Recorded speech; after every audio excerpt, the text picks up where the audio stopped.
The first fully functional and selling device in the world with a folding screen came from Royole.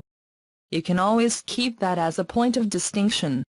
They may also point out, in the future, that they were the ones who made the device with Android, doubling backwards and without the need for a screen cover, although probably in this case we want it. There is also the screen itself, and its absolutely incredible thinness.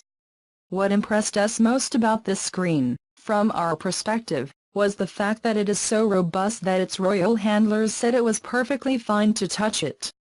I could hold the screen and fold it, there's no problem. It felt like a piece of paper, really, or a thin sheet of plastic, the kind you could have used in a projector. This is not the first time that Royole shows display panels like this in public. This is the first time that we approach the panel on the screen.